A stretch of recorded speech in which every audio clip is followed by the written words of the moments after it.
So, Patrick, thank you so much for taking the time today to be a part of our Community of Practice channel here on YouTube. And on behalf of SETSI, I want to thank you so much for your leadership today. My pleasure. Thank you for having me. All right. So, as always, we begin by acknowledging the original stewards of the various lands that we are on. We also acknowledge our ancestors. We acknowledge all those who toiled without compassion or compensation. We acknowledge all the elders and community stalwarts whose shoulders we stand on as we build, share, learn together for our collective liberation and sovereignty. So, if you can please do us the honors by introducing yourself to our listeners and viewers and tell us about your amazing work. Sure, absolutely. Thank you. Hey, everyone. I'm Patrick Hergt. I'm a partner and head of business development at Sarona Asset Management. We are a private equity firm focusing on investing in growth stage companies across emerging markets, places like Africa, Southeast Asia, and Latin America. Our goal is to deliver strong financial returns alongside measurable social and environmental outcome. I've been with Sarona for over a decade now, and actually in that time, I've touched almost every aspect of the business. I started off as a junior business analyst on our investment side, working on our fund of funds business on due diligences, monitoring, presenting to investment committees, and so on. And then about 3 years ago, I became a partner in the business and switched over to business development, which includes fundraising, investor relations, and new projects or products that we are working on. And when I get bored of that and have a little bit of free time, I also do work, or I'm on the boards of CAFIID, the Canada Forum for Impact Investment and Development, as the vice chair. And we are a community of investors, development organizations, ecosystem builders and practitioners working towards mobilizing capital flows to global growth markets. Fabulous, fabulous. So, what inspires you about the work that you do? Yeah, I'm pretty lucky that there's actually a lot of things that inspire me about my work. I would say, first of all, it's the people I work with. I'm constantly inspired by the entrepreneurs we back, their resilience, creativity, commitment to solve real world problems in often very challenging environments. And on the other side, I get to work with investors who deeply care about what they do with their capital and where the capital is going. And then in addition, I would say I love creativity, and especially the business development aspect of my work really resonates with me in terms of the creativity I can bring to the table. But also the creative work that we're doing on the investment side. For example, we are the investment manager for a facility called Australian Development Investments, which is a facility sponsored by the Australian government, focusing on ecosystem building in Southeast Asia, especially on the gender lens and climate space. And there we can take different tools ranging from concessional capital commitments all the way to fully commercial returns and support it with different iterations of technical assistance to get fund managers off the ground and build an ecosystem. And so finding creative solutions to the challenges that we're facing in the world is something that truly inspires me about my work. That's amazing. And so it's so rewarding too. We put the passion, we put the purpose in it, and the outcomes will just be remarkable. That's great. Absolutely. So now on the flip side, what challenges or barriers have you faced and how have you overcome them or in the process of overcoming them? Sure, absolutely. I mean, there's a lot of barriers and hurdles in the space that we need to overcome. But maybe specifically to us, I would say the first one is the stigma of the phrase impact investing, which I think stems from the fact that impact investing has spread or is spreading a very wide range of different investment solutions that can go all the way from philanthropy to the commercial return targets that we are chasing in terms of our business. And so getting in the room with more, call them traditional investors, and labeling yourself as an impact investor often comes with the negative connotations in terms of thinking that there's a trade-off between returns if you are an impact investor. And I'm trying to, in a lot of my work, I'm trying to overcome that hurdle and really show that it isn't necessary. Sometimes it's actually the opposite, where the impact intentionality actually drives the returns of the underlying investments. And for us, it took us a few years to get to the right approach. We've been in business for 15 years, and in that time we've learned a share of lessons. And we actually just recently published our latest values report, which is based on these focuses on these lessons learned, 15 years of lessons learned in impact investing. But yeah, so overall, overcoming the stigma of the impact investing space is one of the challenges or barriers. The second piece, clearly emerging markets. I mean, we invest in spaces that are often at least the perceived risk in those spaces is higher than the one in North America or Europe. We do try to overcome that by wide diversification. We invest in global frontier and emerging markets. We also invest as a fund of funds, so we invest through local funds, local intermediaries, and these partners are embedded in the ecosystem. They know how to source deals. They know how to add value. They can be on the ground or close to their portfolio companies quickly if something goes wrong. So that's the approach we're taking to this emerging markets risk. And I also have to say, given recent macroeconomic events and the just general global situation, whether developed markets are currently safer or on the flip side, emerging markets are actually riskier, is still, I would say, out for debate at the moment. But I think that's a different conversation entirely. So I'm not going to fully dive into all of that. I hear you. Mm-hmm. And then maybe lastly, one of the barriers that we specifically face is the conversation as a fund of fund on fees or fees. That we're charging fees on top of the fees that the underlying fund managers are charging. And there's obviously there's no way around it. It's true. We have to keep the lights on. We try to address it in a few ways. One of them being focused more heavily on direct co-investments, which usually have a lower fee base. But also, I would say fees in some ways are justified for what we do, because I still truly believe that the fund of funds approach is the most prudent approach for investors like high net worth individuals, family offices, or any other investor that could benefit from the diversification in frontier and emerging markets, but just internally does not have the capacity to do the work and due diligence that we are doing. And so at the end of the day, maybe to round up, how do we overcome these barriers? It's a lot of education. It's really being out in the market, educating investors, educating anyone who really wants to listen. And on top of that, it's about building trust through the work that we do. Exactly. I know you mentioned earlier about the stigma of impact investing. Impact investing lately has had such a shiny, glossy package, and impact investing back in my mom's days was just everybody, drawing, she's Jamaican, drawing what's called partner, and you put money together and then that will help you buy your first house, buy a car, put your kids through college and those things like that.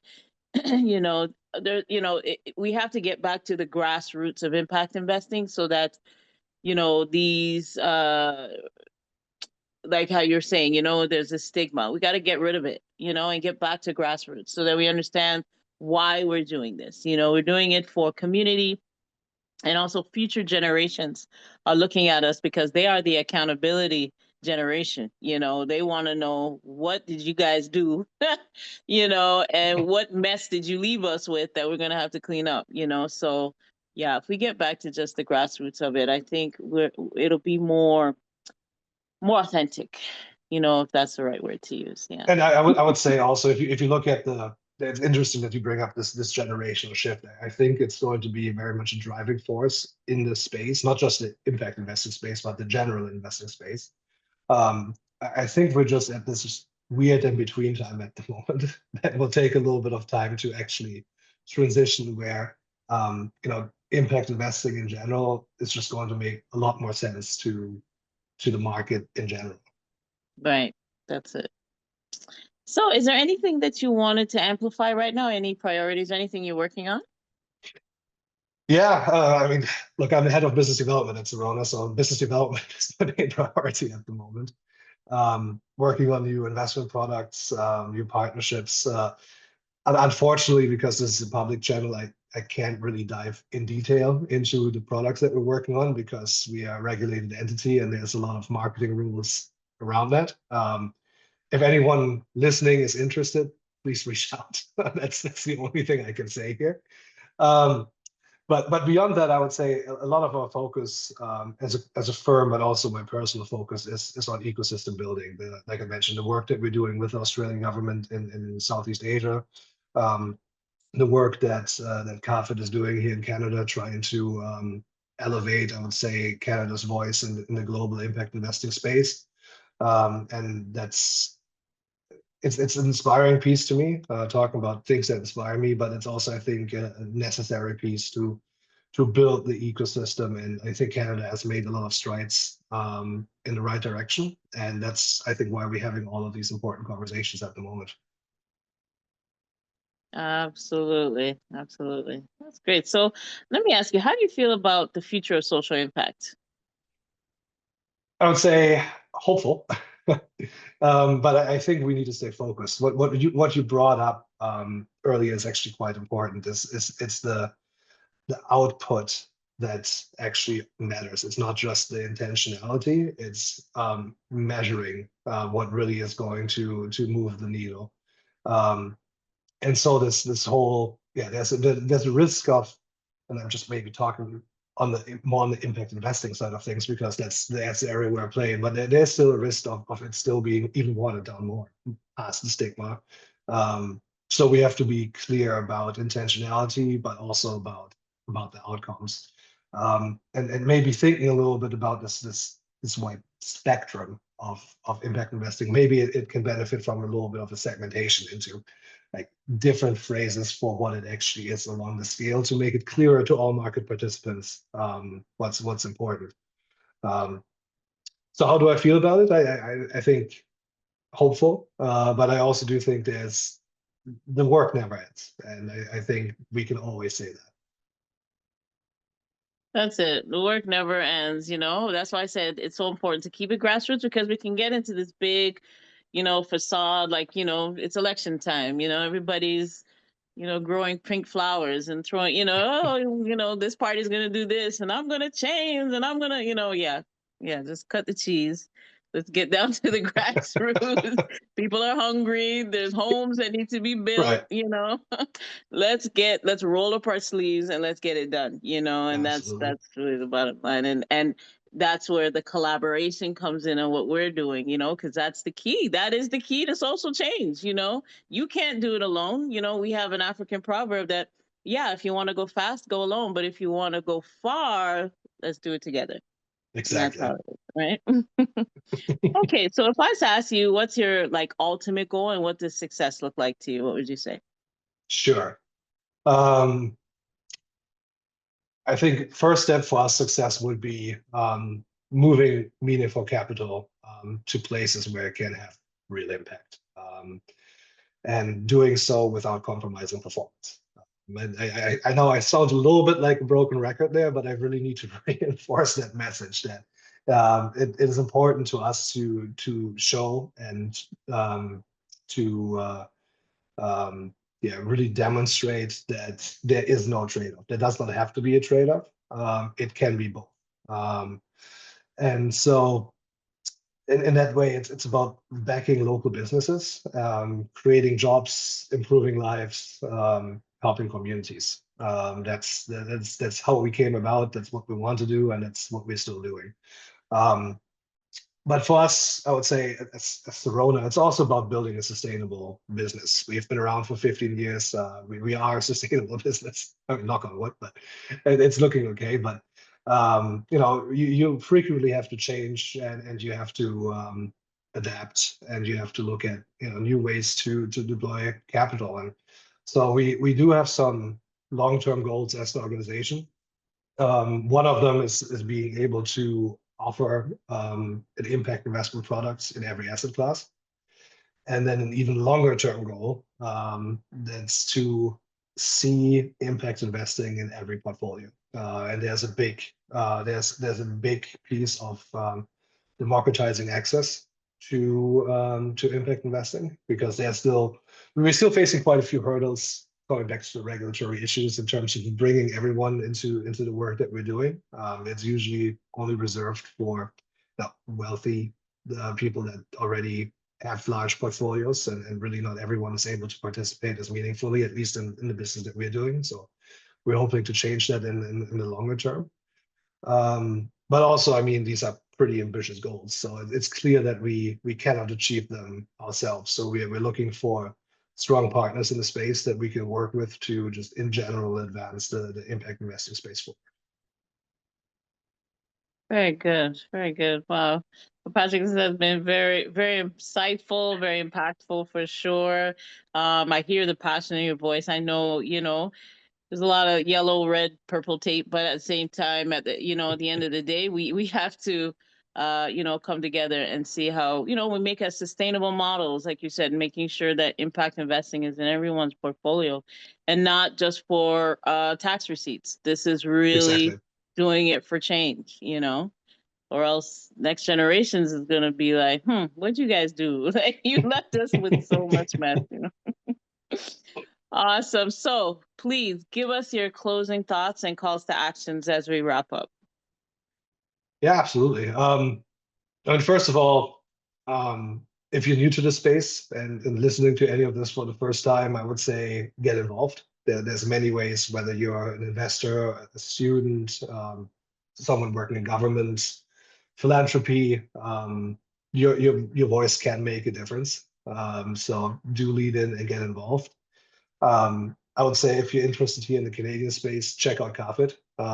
It's a large community with a lot of resources, and I would say it's very interesting to be part of it. And we give everyone a chance to get involved. So please do that. And I mean, lastly, if anything that I said today resonated, you're interested to learn more about Sarona, interested to learn more about impact investing in general, please get in touch. You can find me on LinkedIn. You can find me on the website, saronafund.com. I'm always happy to have a conversation about the space. And yeah, just feel free to reach out and be in touch. It's a super engaged community we have here in Canada, and it's growing rapidly. That's it.